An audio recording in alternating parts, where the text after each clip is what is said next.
नेपाल भौगोलिक क्षेत्रले सानो भए पनि जैविक विविधताको दृष्टिले धेरै सम्पन्न छ। भूमध्य रेखादेखि ध्रुवीय क्षेत्रसम्मको 10,000 किलोमिटरभित्र फैलिएको विश्व मानचित्रको भूभागमा नेपालले ओगटेको भूभाग केवल 0.15% मात्र हो। नेपालमा पहिचान भएको करिब 5,500 प्रजातिका फूल फुल्ने बिरुवाहरू रहेको तथ्याङ्क छ, जसमा 324 प्रजातिहरू अन्य मुलुकहरूमा पाइँदैनन्। विश्वभरिमा हाल अस्तित्वमा रहेका 2,50,000 भन्दा बढी यस्ता बिरुवाहरूको तुलनामा यो संख्या 2.2% हुन आउँछ। जैविक विविधता रहेको नेपालमा सबै खाले फूल बिरुवाहरू सजिलै उत्पादन गर्न सकिने पर्याप्त ठाउँहरू रहेको हुँदा जुनसुकै फूलहरू उत्पादन गर्न सकिने राम्रो सम्भावना छ। फ्लोरिकल्चर भन्नाले फूलको खेती लगायत nursery, dry flower, tissue culture आदि समेतलाई समेट्छ। नर्सरीको शाब्दिक अर्थ सबै प्रकारको बाली हुर्काउने स्थललाई जनाउँछ। फ्लोरिकल्चर क्षेत्रभित्र अन्तर्गत अलङ्कारिक फूल बिरुवाहरू, मौसमी फूल बिरुवाहरू, कट फ्लावर आदि बोट बिरुवाहरू पर्ने गर्छन्। मौसमी फूलहरूमा पनि एक थरी मौसममा फूल फुल्छन् र फूल फुलिसकेपछि बोट मर्दछ, जसको आयु 1 वर्ष वा कम हुन्छ, जसलाई मौसमी फूल पनि भनिन्छ। अर्को थरी बोट बिरुवाहरू सधैँ बाँचिरहन्छन् र फूल भने आफ्नो सिजनमा मात्र फुल्ने गर्दछन्, जसलाई अलङ्कारिक फूल बिरुवा भनिन्छ। कट फ्लावर भन्नाले फूललाई निश्चित समयमा बोटबाट केही लामो डाँठ सहित काटिसकेपछि स्वागत, सत्कार तथा सजावटको लागि बजारमा पठाइन्छ र जसको पोस्ट हार्भेस्ट गरिसकेपछिको लाइफ केही लामो हुन्छ भने यस्ता फूललाई कट फ्लावर भनिन्छ। यस्तै कुनै फूललाई सुकाएर विभिन्न प्रयोजनमा ल्याइन्छ भने यस्ता फूललाई ड्राई फ्लावर भनिन्छ। नेपालमा विक्रम सम्वत 2011 सालबाट सामान्य स्तरमा सुरु भएको पुष्प व्यवसायको बजार शहरीकरणको विकास तथा विस्तारसँगै काठमाडौँ उपत्यका भित्र मात्र सीमित नरही पोखरा, नारायणगढ, हेटौडा, विराटनगर, धरान, बुटवल, धनगढी लगायतका अन्य शहरहरूमा पनि फैलिँदो अवस्थामा रहेको छ। आर्थिक वर्ष 2076-77 सम्म आइपुग्दा 44 जिल्लामा 732 भन्दा बढी पुष्प व्यवसायहरूले लगभग 159 हेक्टर क्षेत्रफलमा पुष्प व्यवसाय गरिरहेको तथ्याङ्क छ। यस व्यवसायलाई प्रत्यक्ष तथा अप्रत्यक्ष रूपमा 43,500 भन्दा बढी जनशक्तिहरू रोजगार आश्रित रहेका छन्। फ्लोरिकल्चर एसोसिएसन नेपालको तथ्याङ्कलाई आधार मान्दा पुष्प व्यवसायमा 6.5 अर्ब भन्दा बढीको लगानी रहेको अनुमान छ। नेपालको भौगोलिक बनावट, जैविक विविधता, जलवायुको दृष्टिकोणले तराईदेखि र पहाडी जिल्लाहरूमा पुष्प व्यवसाय गर्न सकिने उपयुक्त र पर्याप्त ठाउँहरू रहेको छ। नेपालको पूर्वदेखि पश्चिमसम्म प्रायःजसो सबै क्षेत्रमा पुष्प व्यवसाय गर्न सकिन्छ। धेरै सम्भावना बोकेको पुष्प व्यवसाय आयमूलक, रोजगारीमूलक तथा निर्यातमूलक व्यवसाय पनि मान्न सकिन्छ। हाल सबैभन्दा बढी काठमाडौँ उपत्यकामा पुष्पको खपत हुने गरेको छ। पुष्पको उत्पादन तथा खपतको हिसाबले पनि 7 प्रदेश मध्ये बागमती प्रदेशको हिस्सा करिब 60% रहेको मानिन्छ। बाँकी 40% पुष्पको खपत अन्य प्रदेश नम्बर 1, 2, गण्डकी, लुम्बिनी, कर्णाली र सुदूरपश्चिम प्रदेशमा रहेको छ। नेपालको समग्र आन्तरिक माग परिपूर्तिमा अझै करिब 9% भन्दा बढी बाह्य मुलुकमा नै निर्भर रहनु परेको छ। एक उद्योगको रूपमा अगाडि बढिरहेको पुष्प व्यवसायको दिगो संस्थागत विकास, गुणस्तरीय उत्पादन, आन्तरिक बजार व्यवस्थापन, आयात प्रतिस्थापन र निर्यात प्रबन्धन आदिमा सम्बन्धित संघ संस्थाहरूले निर्वाह गर्नुपर्ने महत्त्वपूर्ण भूमिकाको साथै आगामी दिनहरूमा पुष्प व्यवसायको दिगो व्यवसायीकरणका लागि गुणस्तरीय उत्पादन, संकलन, भण्डारण, बजारीकरण र निर्यात प्रबन्धनमा गुणात्मक फड्को मार्नु आजको आवश्यकता पनि हो। नेपाल सरकार तथा सरकारवाला निकायहरूले पुष्प व्यवसायलाई निर्यातमूलक वस्तुको प्राथमिकताको सूचीमा समेटी यसको व्यापक अध्ययन अनुसन्धान गरी वातावरण सुहाउँदो पुष्प खेती प्रविधिको विकासका साथै बजारीकरणमा जोड दिने हो भने आगामी केही वर्षमा नै अहिले भइरहेको पुष्प आयातलाई प्रतिस्थापन गरी निर्यात गर्न सकिने राम्रो सम्भावना देखिन्छ। कोलम्बिया र केनिया जस्ता देशहरूले पनि फ्लोरिकल्चरमा राम्रो प्रगति गरिसकेका छन् भने नेपालले फूल व्यवसायलाई विकास र विस्तार गर्न अवश्य सक्छ, जसको लागि फ्लोरिकल्चर एसोसिएसन नेपाल मार्फत पनि यस सम्बन्धी तालिम दिन फ्लोरिकल्चर स्कुल स्थापना गर्न सकिन्छ। नेपाली माटो र हावापानीमा उत्पादन हुन सक्ने फूलका विभिन्न प्रजातिहरूको विविधताको पहिचान गरी विद्यालय तथा विश्वविद्यालयहरूमा फूल सम्बन्धी अध्ययन गर्ने पाठ्यक्रम र फ्लोरिकल्चर विभाग स्थापना गर्न सकिन्छ। यसैगरी स्थानीय सरकारहरूले व्यक्तिगत र व्यावसायिक रूपमा फूल उत्पादन गर्न चाहनेहरूलाई परामर्श, सहयोग र तालिम दिने, फूल खेतीमा लागेकाहरूलाई प्रोत्साहन, आर्थिक प्राविधिक सहयोग, यातायात बजारको व्यवस्थापन गरी अध्ययन अनुसन्धान र आधुनिक प्रजनन प्रविधिबाट नेपालको माटो सुहाउने फूलका बिउहरू उत्पादन गर्ने, विभिन्न देशका सरकार र अन्य विदेशी संघ संस्थाहरूसँग सहकार्य र सहयोगको लागि आग्रह गर्ने, निर्यात गर्ने, बजारको पहिचान गर्ने, फूल छिट्टै नाश हुने वस्तु भएकाले भण्डारण र प्रशोधन गर्ने स्थान, बजारमा पुर्याउन तीव्र कनेक्टिभिटी वा ढुवानीका साधन र कार्गो जस्ता कुराहरूको व्यवस्थापन गर्ने र प्रविधिको प्रयोग गरी यस व्यवसायलाई अनलाइन बनाउने जस्ता कुराहरूमा ध्यान दिएर काम गर्ने, छिटो प्रतिफल दिने, सजिलो र रमाइलो फूल खेती नेपालका बाँझा खेतहरू र त्यसै अनुत्पादक बसिरहेका प्लटिङ गरिरहेका घडेरीहरूमा पनि हुने र धेरै मान्छेहरू रोजगारको बाटोतर्फ अग्रसर भई जीविकोपार्जन गर्न सक्नेछन्। नेपालमा पनि पुष्प व्यवसायमा संलग्न भएर धेरै आमदानी गरिरहेका उदाहरणहरू छन्। यसमध्येमा हामीले लामो समयदेखि नर्सरी व्यवसायमा संलग्न भएर काम गरिराखेका राजकृष्ण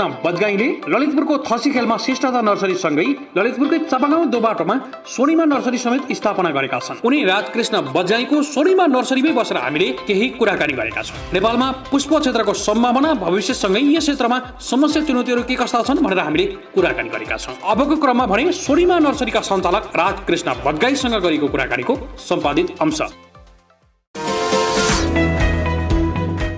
नमस्कार, यहाँलाई स्वागत छ। धन्यवाद। नमस्कार। अहिले केमा व्यस्त हुनुहुन्छ?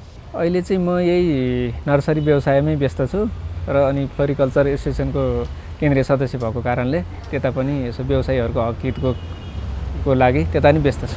सानै उमेरदेखि सुरुवात गर्दै हुनुहुन्थ्यो यो व्यवसाय र युवा अवस्थामै हुनुहुन्छ, अहिले पनि करिब 18 वर्ष यो क्षेत्रमै बिताउनु भएको छ है।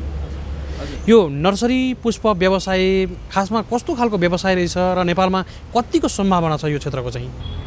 पुष्प व्यवसाय भने यो चाहिँ एकदम आफै लगनशील हुनुपर्ने, मेहनत गर्नुपर्ने व्यवसाय हो। तर यो क्षेत्रमा राम्रै छ, तपाईँको खटिनु पर्यो होइन, जान्नु पर्यो, ट्रेनिङहरू सबै लियो भने राम्रै छ। मानव जातिमा अहिले पछिल्लो समयमा हेर्ने भने चाहिँ सौन्दर्यता र प्रकृतिलाई पनि अलिकति बढी माया गरेको र फुल व्यवसाय विशेष गरी फ्लोरिकल्चरको क्षेत्र चाहिँ सौन्दर्यसँग नजिक रहेको हुनाले पनि फुलकै कुराकानी गर्दा मृत्युमा आवश्यक, जन्मदेखि मृत्युसम्मका विभिन्न समारोहहरूमा, विभिन्न कार्यक्रमहरूमा आवश्यक र एउटा पर्यावरणसँग जोडिएको सौन्दर्य र सौन्दर्यसँग जोडिएको पुष्प व्यवसाय यो क्षेत्रमा लाग्दै गर्दा चाहिँ पछिल्लो समयमा नेपालमा फराकिलो बन्दैछ है यो क्षेत्र पनि। हजुर, यो चाहिँ अहिले दिनानुदिन यसको बढ्दैछ। जुन अस्ति यो लकडाउन भयो नि, त्यसबाट त धेरै ग्रुपहरू, हर्टिकल्चर ग्रुप, नर्सरी ग्रुपहरू, यिनीहरूले चाहिँ घरमा बोर हुने फिलिङलाई चाहिँ तपाईँको नर्सरी सेक्टरमा टाइम दियो भने फ्रेस हुने रहेछ भनेर धेरै कस्टमरले यहाँ आएर भन्नु नि भएको छ। र अनि नरोप्ने घरमा नि अहिले फुल रोप्न थाले। धेरै अफिसहरूमा अब कतिपय त देखावटी रूपमै रोपिया छन् प्रोग्रामको लागि। तर अहिले अधिकांश नेपालीहरूले नि फुल बोटी बिरुवा चाहिँ राम्रो रहेछ है, अब चाहिँ घरमा सौन्दर्यको लागि नि रोप्नुपर्ने रहेछ भनेर चाहिँ दिनानुदिन बढ्दो नै छ। र यो अस्ति लकडाउन पछि त धेरै यसको माग बढ्या छ। हजुर, सौन्दर्यसँग जोडिएको जस्तो अलि पहिला चाहिँ जस्तो नेचुरल रूपमा भइराखेका फुलहरूलाई अगाडि बढेको अवस्था थियो, व्यावसायिक रूपमा थिएन। तर आज त्यो अवस्था रहेन है। आज चाहिँ यो कमर्सियल हिसाबमै गइसक्यो, हजुरको ग्लोबलमै गइसक्यो। जस्तो अब नेपालमा यहाँका रैथान्य चिजहरू मात्रै बिक्री हुन्थ्यो भने अहिले तेस्रो मुलुकबाट नि आयात भएर युरोपियन कन्ट्रीहरूसँग नि मार्केटमा कम्पिटिसनको हिसाबले वहाँ जे पाउँछ यहाँ पनि त्यही पाउँछ। यहाँका सामानहरू नि बिक्री भएका छन् र कस्टमरको डिमान्ड पनि दिनानुदिन बढ्दो छ। र युरोपियन कन्ट्रीतिर पाउने अनि सामानहरू नि यहाँ डिमान्ड भएको कारणले हामीले त्यसरी नै आयात गरेर नि सप्लाई दिएका छौँ। र यहाँका सामानहरू नि त्यतिकै बिक्री भएका छन्।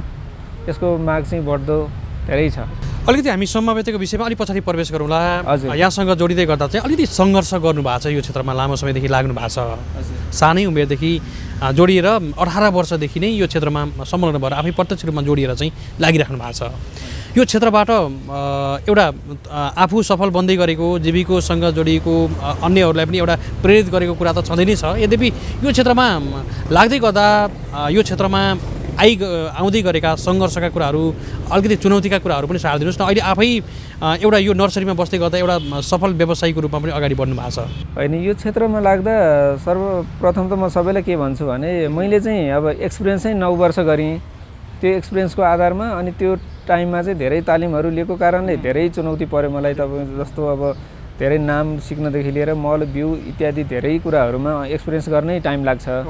र अब आउने नयाँ पुस्ताहरूलाई चाहिँ म के भन्न चाहन्छु भने यो चाहिँ तालिम बिना एक्सपिरियन्स बिना यो काम गर्न सुरुमै हात नहाल्नुहोस्, किनभने फस्नु होला। धेरै मान्छेहरू अहिले यसमा छिरेर ब्याक भएका पनि छन्।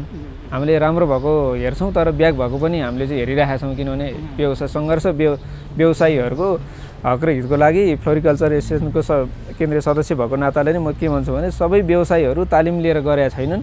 नगरेहरू अलिकति फसिरहेका छन् अथवा लगानी डुबिरहेको छ, नाफा प्रफिट कम छ। र तालिम लिएर सिकेर अब विदेशीहरूसँग अब युरोपमा के छ, अब दोस्रो मुलुकमा भारतीय नजिकको मुलुकमा के छ, तिनीहरू सँगसँगै एउटा त्यही हिसाबले ट्रेन्डमा जाने हो भने हामीले क्वालिटीको सामान नै बनाउन सक्नुपर्छ र बिजनेस मार्केट पनि त्यही हिसाबले गर्ने हो भने राम्रो हुन्छ। र त्यही गर्नलाई तालिम लिनुहोस्, एक्सपिरियन्स गर्नुहोस् त्यो भन्न चाहन्छु। यो क्षेत्रको सम्भाव्यता सँगसँगै चाहिँ सफल बन्नको लागि एउटा निरन्तरता पनि अथक प्रयास रह्यो। अन्य कुराहरू पनि छन्। यो सफलता कुरा चाहिँ व्यक्ति पछि अथवा चाहिँ निरन्तर रूपमा काम गरेपछि सफल बन्ने कुरा त रह्यो। अलिकति मैले सुरुवाती पेजमा त्यो समयमा आजभन्दा 18 वर्ष अगाडि कुनै नर्सरीमा यहाँले काम गर्दै हुनुहुन्थ्यो, सिक्दै हुनुहुन्थ्यो, त्यो समय र आजको समय त फरक भइसकेको छ है यो क्षेत्र पनि? धेरै फरक परिसक्यो। त्यसमा पहिला अब बिरुवा बिक्रीको क्वालिटी नै फरक परिसक्यो। तपाईँको मान्छेले अहिले पहिला ठुल्ठुला रुखहरू बढी बिक्ने, अहिले सानो रुममा पहिला एउटा प्लान्ट राख्थ्यो भने अहिले धेरैवटा प्लान्ट राख्न थालिसक्यो र फिनिसिङ पनि मान्छेले आर्टिफिसियल हो कि नेचुरल हो भन्ने त्यस्तो किसिमको चिन्न गाह्रो। त्यस्तो बनायो भने सामान बिक्न थाल्यो। पहिला भने जे बनाए नि बिक्थ्यो। त्यो बेलातिर माटोमा रोपेर त्यहीँ उक्काएर दिए पनि कस्टमरले लानुहुन्थ्यो। अहिले चाहिँ एकदम हेल्दी र युरोपियन तेस्रो मुलुक दोस्रो मुलुकसँग कम्पेयर गरेर मान्छेले चाहिँ नेटमा हेरेर त्यो अनुसार क्वालिटी छ कि छैन भनेपछि अहिले टेक्नोलोजीमा पनि हामी अगाडि बढ्यौँ है। हो, त्यो अनुसारको कम्पिटिसन गर्न थालेर कस्टमर जस्तै हामीले ब्याकग्राउन्डमा देखिरहेका छौँ धेरै थरी छन्। यहाँ त अब सायद यहाँलाई पनि थाहा छैन होला, यति धेरै फुलहरू छन्, यति धेरै प्रोडक्टहरू छन्। तर प्रविधि पनि प्रयोग गर्नुभएको छ, आधुनिक प्रविधिहरू छ। किनभने हामीले व्यवसायीहरूलाई चाहिँ तपाईँको नेदरल्यान्डबाट अथवा अरू देशबाट जस्तो थाइल्यान्ड चाइनाबाट नयाँ चाहिँ विज्ञहरू ल्याएर चाहिँ व्यवसायीहरू हरेक चिजको कार्नेसन जर्बेरा रोजहरू अनि नर्सरी मार्केटिङकोदेखि लिएर पट प्लान्ट कसरी डेकोरेट गर्ने भन्ने कुराहरू व्यवसायीलाई विगत वर्षहरूमा नि दिइराखेको हो। त्यसले गर्दा नि प्लान्ट चाहिँ अब अरू मुलुकहरू जस्तो अलि राम्रो फिनिसिङमा आइरहेछ। तर उहाँहरूको जस्तै बनिसकेका त छैन, तर धेरै इम्प्रुभ भइरहेछ। यो 18 वर्ष भनौँ न को पहिला र अहिलेमा चाहिँ धेरै इम्प्रुभ भइरहेछ र सम्भवतः धेरै सामानहरू चाहिँ हाम्रो तेस्रो मुलुकसँग कम्पिटिसन गर्नलाई भनौँ न उस्तै देखिनेसम्म चाहिँ भइसक्यो। तर त्यतिसम्म त हामी अहिले गएका छैनौँ, किनभने नेपाल हो होइन। अब सबै स्ट्रक्चर नि त्यति किसिमको छैनन्, हाम्रो हाइफाईका स्ट्रक्चर छैनन्। अहिले नर्सरी सँगै जोडेर कुराकानी नगर्दा चाहिँ पुष्प व्यवसाय अलिकति यो सहर केन्द्रित बढी आकर्षण बन्दै गरेको र सम्भाव्यताको हिसाबले पनि सहरमै बढी खपत हुने व्यवसाय चाहिँ रहेछ है। यस्तो सोखिनहरू अब गाउँमाको किसानहरूले त फुल रोपेर भनौँ न घरमा राख्ने सजुन ठाउँ पनि हुँदैन। त हजुरलाई थाहा नै छ, माटोको घरहरू हुन्छ र कतिपयले फुल्ने पेरिनियल आइटमहरू चाहिँ अहिले राख्न थालिसके गाउँघरमा नि, किनभने किसानहरू पनि अहिले राम्रै छ। तर सहरमा चाहिँ अलि सोखिनहरू बस्ने भएको कारणले र अनि कन्स्ट्रक्सन अब सिमेन्टको घर भएको कारणले ग्रिनरी प्लान्ट नभई नहुने अनि फुल पनि राख्दा अलि सोभेनियर बन्ने भएकाले नि यहाँ चाहिँ बढी बिक्री हुन्छ। र बिजनेसको हिसाबमा सहर ठिक छ र प्रोडक्सनको हिसाबमा चाहिँ गाउँ ठिक छ। जस्तो अहिले सहरमा हामी यो ललितपुरको चाहिँ एकदमै राम्रो लोकेसनमा छौँ। जस्तो चापागाउँ बाटोबाट करिब खुमलटार भन्छ, खुमलटार क्षेत्रमा छौँ र यहाँको यो नर्सरीमा यति धेरै बिरुवाहरू छन्, यति धेरै प्रोडक्ट छन्, यसरी व्यवस्थापन गर्नुभएको छ। हामीले यो आकलन प्रत्यक्ष रूपमा गर्दै गर्दा चाहिँ धेरै यो व्यवस्थापन पनि धेरै ठुलो कुरा रहेछ। यसमा ज्ञान प्राविधिक कुरा त छँदैछ। यहाँको अनुभवले यहाँ अझै निखारिनु भएको छ, यो क्षेत्रमा सफल पनि बन्नु भएको छ। यो सहरमै अलिकति यो जग्गाकै सर्टेज होला। अरू त सहरमा अब सौन्दर्यको हिसाबले, मागको हिसाबले, बजारको हिसाबले पनि सहर त सहर नै ठिक छ। यो सौन्दर्यसँग जोडिएको पुष्पको लागि चाहिँ है सहर ठिक छ। किनभने हामीले हरेक कुरा आखिरी फुल बनाउने पनि बिजनेसकै लागि हो र कस्टमरको माग के छ त्यो अनुसार हो। अब गाउँमा भने फलफुलको बिरुवा र पेरिनियल थोरै जाने भयो। सहरमा चाहिँ सिजनलदेखि लिएर पेरिनियल प्लान्ट अनि आउटडोर इन्डोर सबै प्लान्टहरू खपत हुने भएकाले सहरै ठिक छ अहिलेलाई व्यापारको हिसाबले। अब एउटा व्यापारको कुराकानी गरौँ। अर्को पाटोबाट हेर्दा चाहिँ सौन्दर्य र यो आफैलाई पनि आनन्द दिने खालको ठाउँ भनौँ न, यो ठाउँमा बसेर हामीले कार्यक्रम तपाईँसँग कुराकानी गर्दै गर्दा छुट्टै आनन्द भइरहेको छ हामीलाई पनि। कतिको आनन्द हुने रहेछ यो पेसाबाट चाहिँ? अब यस्तो यो चाहिँ जति नकमाए पनि मैले कहिले चाहिँ वार्षिक क्यालकुलेट गर्दाखेरि खातामा यसो हेर्दाखेरि कहिले पैसा ब्यालेन्स हुन्न क्या, रनिङमा मात्रै गएको हुन्छ। तर के भने फुलमै लगानी भएको कारणले किन पैसा कमाइएन भन्ने चाहिँ जाँदैन, किनभने टेन्सन हुँदैन, खानालाई ठिक पुगेकै छ। अनि त्यसो गर्दाखेरि चाहिँ अरू पेसामा भए म लसमा गएँ कि भन्ने अलिक टेन्सन हुन्थ्यो होला। तर फुलमा लगानी गरेर नाफै भएन, घाटै पऱ्यो भने नि टेन्सन चाहिँ हुँदैन। त्यो चाहिँ राम्रो पछि हो। धेरै प्रोडक्टहरू छन्। अब कुनै सिजनमा अलिक बढी बिक्री होलान्, कुनै यही स्टक रहलान्, यो आफ्नो ठाउँमा पनि छ।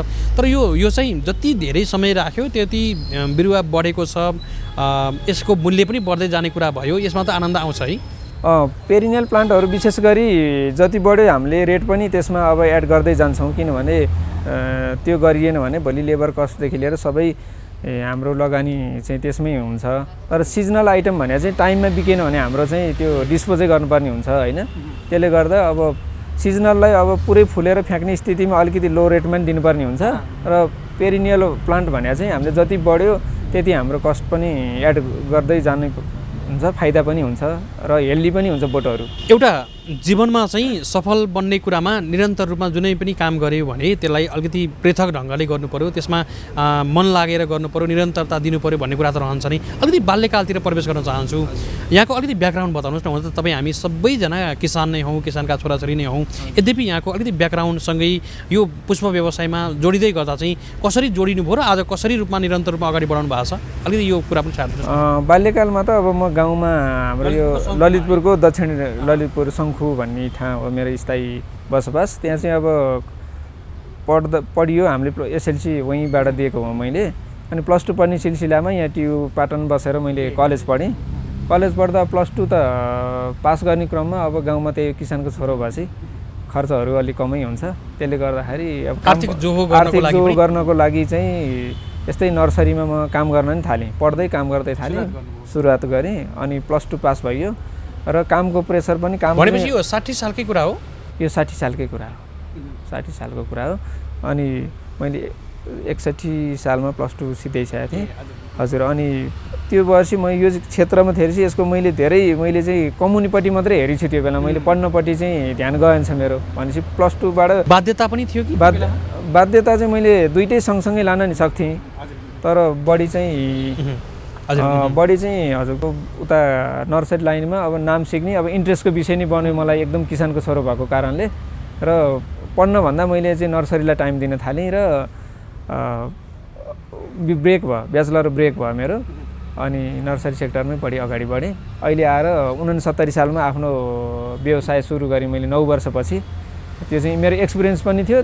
त्यो क्रममा मैले धेरै तालिमहरू नि लिएँ अनि देश विदेश जाने मौका पनि पाएको थिएँ।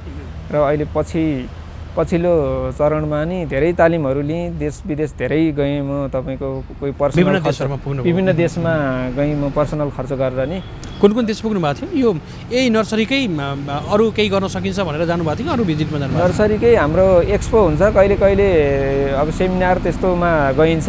त्यसले गर्दाखेरि त्यहाँको युरोपतिरको नर्सरीहरू कस्ता रहेछन् त भनेर फिल्डमा हेरेर त्यसको चाहिँ देखासिखी भनौँ न, देखासिखी गरेर यहाँ नेपालमा चाहिँ यस्तो गर्नुपर्छ है भन्ने अब अरू साथीहरूलाई नि हामीले बताइयो र आफूले पनि अलिअलि सुधार गर्न खोजेको छु मैले यहाँ पनि। अब सम्भवतः उहाँ जस्तो नहोला, अहिलेसम्म त्यही फेजमा अलिकति सुधार गरेर आफूले नि खोलेर बसेको छु आउटलेट। यहाँसँग कुराकानी गर्दा पनि आनन्द लाग्छ। यो थोरै क्षेत्रफलमा यति धेरै बिरुवाहरूको व्यवस्थापन गर्नुभएको छ, धेरै फुलहरूको व्यवस्थापन गर्नुभएको छ। एउटा चाहिँ यो खोजी गर्दै जाँदा पनि नेपालमै पाइने विभिन्न खालका फुलहरूलाई पनि एउटा प्रवर्धन पनि गर्नुभएको छ, संरक्षण पनि गर्नुभएको छ। सँगसँगै अन्य खालका प्रोडक्टहरू पनि जसले खोज्दै हुनुहुन्छ बजारको माग अनुसार चाहिँ त्यस्ता खालका प्रोडक्टहरू दिने काम पनि गरिराख्नु भएको छ है। यो चाहिँ हाम्रो यहाँ खपत हुनेलाई नै हामीले राखेका छौँ यहाँको लोकल स्थानीय माग अनुसार। र अहिले चाहिँ बढीहरू विदेश गएर आउनेहरू अनि कस्टमरहरूले चाहिँ उहाँको जस्तै सामान चाहियो हामीलाई भन्ने भएको कारणले हामीले तेस्रो मुलुकबाट दोस्रो मुलुकबाट आयात गरेर भने नि उहाँहरूलाई चाहिँ उहाँहरूको माग अनुसार हामीले दिने काम गरेका छौँ। र बजार चल्न पनि त्यसरी नै चल्दो रहेछ, किनभने विश्व बजारै त्यसरी चलेको छ अहिले। एक देशको सामान अन्त जाने, एक ठाउँ नभएको अर्को ठाउँ जाने, उताबाट यता ल्याउने, नेपालबाट नि उता जाने, त्यस्तै गरेर नै चलिरहेको छ। र माग अनुसार हामीले पुरा गरेका छौँ। कति क्षेत्रफल छ नि यो अहिले हामी बसेको ठाउँ? अहिले यो त खास सानो आउटलेट हो, यो 1 रोपनीको हो। तर यति धेरै बिरुवाहरू छन्, यति धेरै फुलहरू छन्, यसरी व्यवस्थापन गर्नुभएको छ 2 तह 3 तह 4 तहसम्म माथि हामी देख्दै गर्दा पनि आकर्षण उस्तै छ। अब यहाँ आउने ग्राहकहरू धेरै आइसक्नु भएको छ। हामी यो आधा घन्टाको बसाइमा पनि धेरै ग्राहकहरू आइसक्नु भएको छ, पछाडिबाट किनेर लैराख्नु भएको छ होइन। यो एकदम चाप सहितको यो व्यवसायलाई चाहिँ अगाडि बढाउँदै पनि हुनुहुन्छ यो ठाउँमा। अलिकति यो सुरुवात गर्दाको सङ्घर्ष र आज यो क्षेत्रबाट सफल बन्दै गर्दाको अनुभव पनि सारिदिनुहोस् न सँगै। होइन, सुरुवात गर्दै गर्दा त हाम्रो अब पहिला बिजनेस यस्तो थिएन। अब कस्टमरले पनि थोरै कस्टमरले किन्थे त्यो बेला। अहिले अब न उहाँहरूले लगाएको देखेर हो, न उहाँको आर्थिक पाटो अलिकति बलियो भएर हो। त्यो कारणले अहिले कस्टमर चाहिँ पहिलाभन्दा धेरै नै छ र अहिले खुसी पनि छ। तपाईँको अब लगानी नै अलिकति अलि धेरै गर्नुपर्छ, नत्र थोरै लगानी पनि अहिले चल्दैन र लगानी गरे अनुसार अहिले कस्टमर नै आइरहनुहुन्छ, लानुहुन्छ। अब सबै नर्सरीमा राम्रै छ भन्ने बुझ्छु म त, किनभने सबै कहाँ खासै राम्रै फ्याल्नु परेको छैन, राम्रै बिकिरहेको छ। जो निर्वाहमुखी एउटा जीवित बिरुवाहरू जसलाई हुर्काउने काम गर्नुभएको छ, सँगै साझेदारी गरेर अगाडि बढ्नु भएको छ बिरुवासँगै। एउटा बिरुवासँग सम्बन्ध गाँसेर अगाडि बढ्दा र यही क्षेत्रमै एउटा मूलधारको यहाँको व्यवसाय बनाउँदै गर्दा कस्तो लाग्ने रहेछ यो क्षेत्र चाहिँ? अब यस्तो बिरुवासँग एउटा कुरो मैले अघि नै भने, टेन्सनको पाटो नै मुक्त हुने भएको कारणले यो त्यसमा त राम्रो छँदै नै छ, तर आर्थिक पाटो पनि यसमा राम्रै हुँदै गइरहेको छ र मलाई चाहिँ यो क्षेत्रबाट एकदम खुसी छु म, किनभने आर्थिक पाटो नि मेरो बलियो हुँदै आएछ र कुनै पनि अब तनावग्रस्त कतिपय अम्मली चिजहरू खानेहरू यो क्षेत्रमा लाए मान्छेले प्रायः हुँदैन जस्तो लाग्छ मलाई, किनभने टेन्सन हुँदैन। यो कतिपय काम गर्दै जाँदाखेरि रात परेको पनि थाहा हुन्न, बिजी हुन्छ त्यतिकै। फुल हेर्दै तपाईँको बढाउँदै त्यो बच्चा हुर्काएको भन्दा नि बढी चाहिँ यसकै माया हुन्छ कि बच्चाको भन्दा फुलको माया छ मलाई चाहिँ खासै भन्नुपर्दा त्यस्तो। अब सौन्दर्य जुन पुष्प व्यवसाय फुलसँग सम्बन्ध गाँच्दै गर्दा यो एउटा व्यवसाय त भइ नै हाल्यो। पछिल्लो समयमा सौन्दर्य कलाप्रतिको मोह र यो व्यवसायसँग जोडिँदा हुने फाइदाहरू, यसबाट तपाईँले एउटा जीविकासँग एउटा व्यवसायलाई नै लिड गरेर अगाडि बढेको अवस्था त सधैँ नै छ। यद्यपि यो क्षेत्रबाट काम गर्दै गर्दा चाहिँ यो पुष्प व्यवसाय पनि एउटा कला नै रहेछ है? यो त कलै हो सर, किनभने अब तपाईँको नजान्नेले जान्दैन अनि यसमा सँगसँगै गर्नेले आफ्नो जीवन स्तर पनि उकासिराखेको छ, किनभने पछिल्लो चरणमा धेरै व्यवसायीहरूको आर्थिक पाटो नि बलियो नै हुँदै गएको छ। त्यो कारणले अब यसमा गऱ्यो भने राम्रै हुन्छ। हेर्नुहोस्, अब फेरि अलिकति अल्छी गरिदिने भने यो पाटो फेरि डामाडोलै हुन्छ। यो किनभने सिजनल तरकारी व्यवसाय भने जस्तै हो, टाइममा कटाउन नि पर्यो, प्रडक्सन नि गर्नु पर्यो र बजारीकरण नि त्यही अनुसारले गर्नु पर्यो। त्यो दुईटै पाटोमा गऱ्यो भने राम्रो छ। अहिले यो नर्सरीमा हामी बसेर कुराकानी गर्दै गर्दा यहाँले एउटा गर्वको साथ अगाडि भन्नुभएको थियो। हामीलाई अगाडि कार्यक्रम रेकर्ड गर्नुभन्दा अगाडि पनि यहाँले भन्दै हुनुहुन्थ्यो यही नै क्षेत्रबाट 18 वर्ष गुजारेँ भन्नुभएको थियो। यहाँले 18 वर्षको यो ठुलो समयमा चाहिँ अझै निखारिनु भएको छ यो क्षेत्रमा। यहाँ अबको केही योजना छ? अब यो चाहिँ यो क्षेत्रमा यो गर्न बाँकी छ अथवा यो खालको प्रविधि चाहिँ मैले अवलम्बन गर्छु भन्ने खालको योजना छ यहाँको? मैले अरू योजना त अब तपाईँको स्ट्रक्चरको सिलसिलामा अझै टेम्परेचर मेन्टेन गर्ने ग्रिन हाउसहरू नि छन् युरोपतिर, बाहिर हाइटेक खाले टेम्परेचर मेन्टेन गरेर बिरुवा बनाउने। त्यो नेपालमा चाहिँ जग्गा पर्मानेन्ट हिसाबले पाइँदैन र त्यसमा लगानी गर्न 3 वर्ष 5 वर्ष मात्रै जग्गा पाइन्छ एग्रिमेन्ट। त्यसले गर्दा त्यो स्ट्रक्चर बनाउन यहाँ अलिक गाह्रो छ, सम्भव छैन, लगानी फस्छ।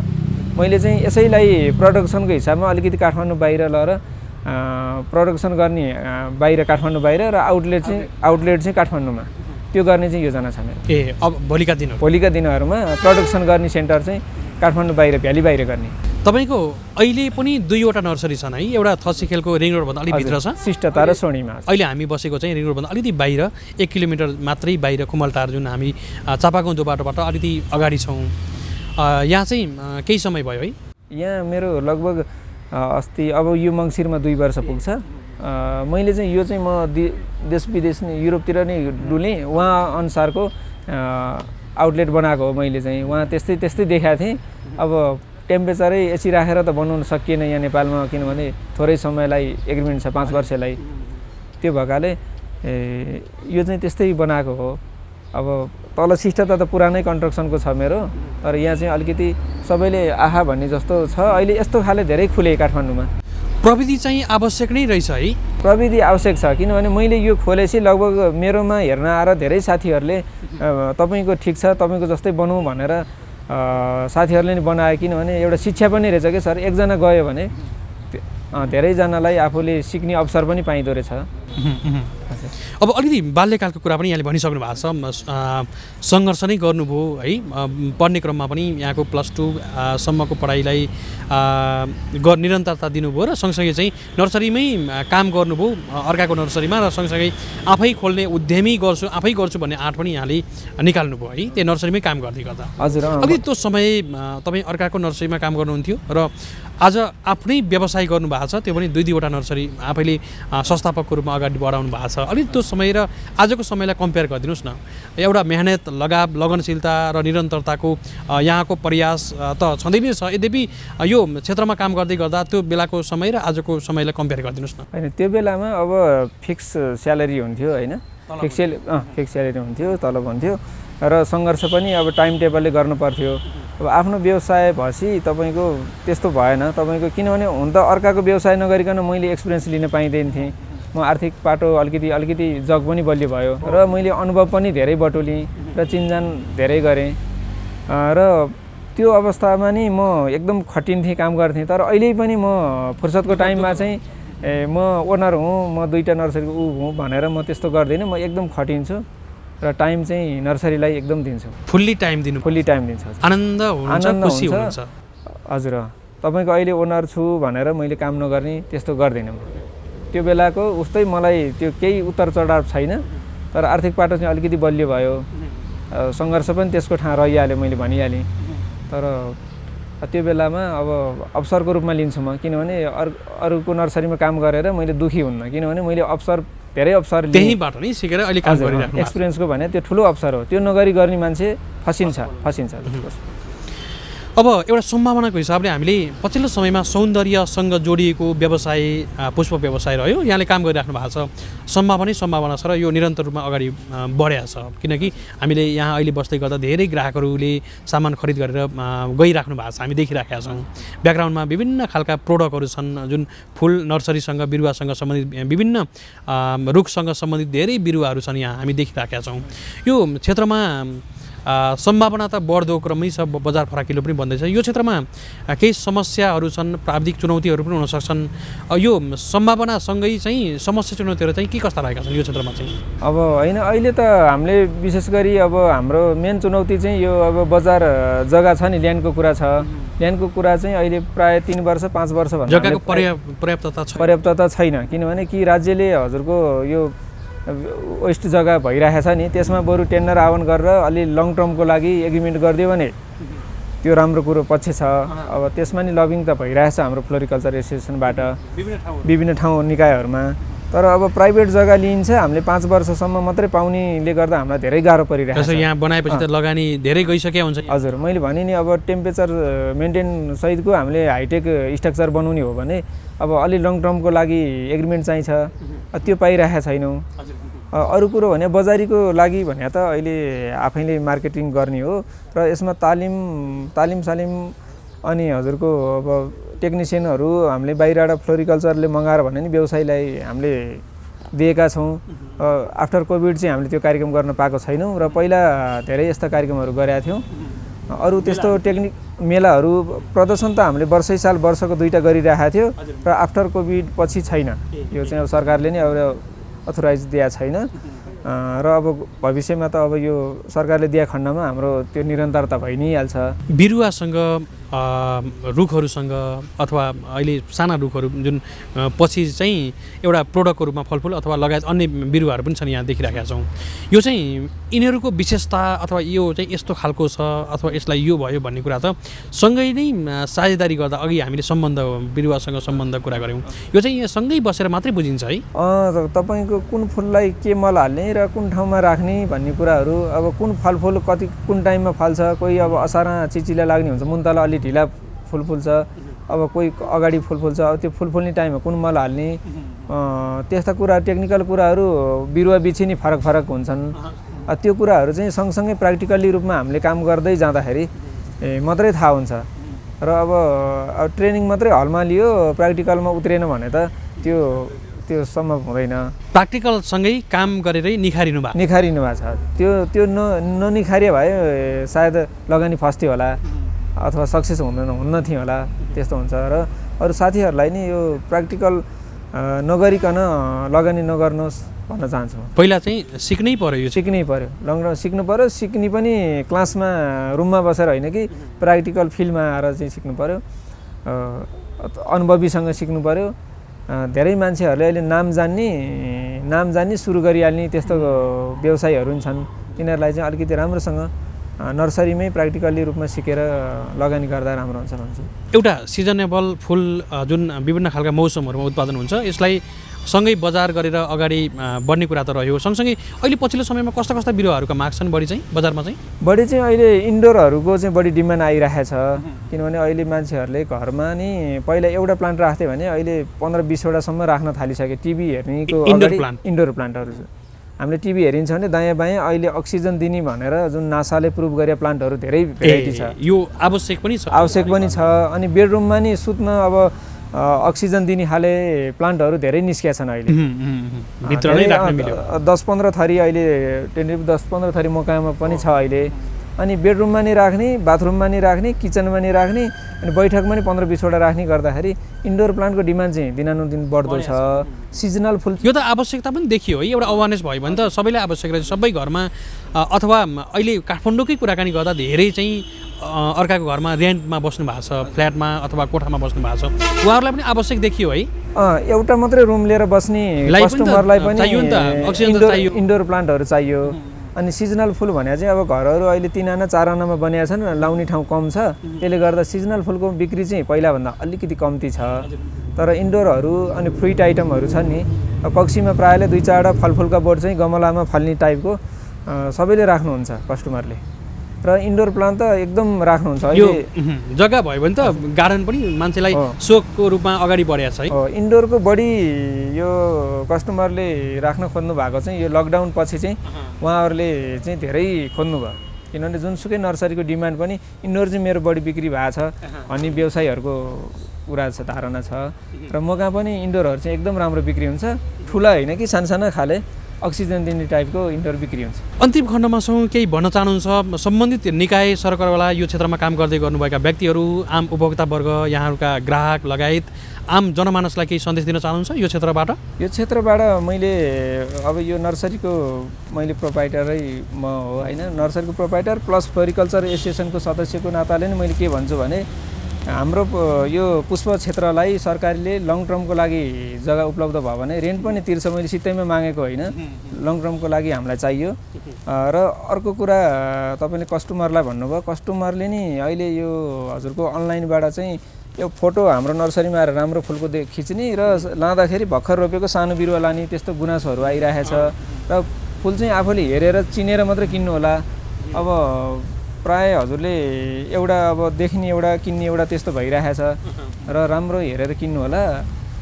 जहाँ किन्दा नि हुन्छ, कस्टमरले जहाँ अनलाइनबाट जहाँ किन्दा नि हुन्छ, नर्सरीमा किन्दा नि हुन्छ। तर गुणस्तरीय हुनु पर्यो, क्वालिटीको सामान चाहिन्छ। र उहाँहरू नि ठगिनु भएन र उहाँहरूलाई नै राम्रो हुनु पर्यो, व्यवसायलाई नै राम्रो हुनु पर्यो, त्यही भन्न चाहन्छु। र नयाँ पुस्ताले गर्नलाई चाहिँ एक्सपिरियन्स लिएर अनुभवको आधारमा गर्नु होला र त्यतिकै लगानी नगर्नु होला भन्न चाहन्छु। हुन्छ, नयाँ पुस्तालाई यहाँको सजेसन रहनेछ, अन्यहरूलाई पनि परामर्श दिनुहुनेछ, सही कुरा सिकाउनुहुनेछ र यो क्षेत्रमा अझै पनि प्रगति गर्दै जानुहुनेछ। हामी शुभकामना दिन चाहन्छौँ र यहाँलाई कृतज्ञापन गर्दै बिदा गर्न चाहन्छौँ। धन्यवाद यो प्रभु टिभीलाई।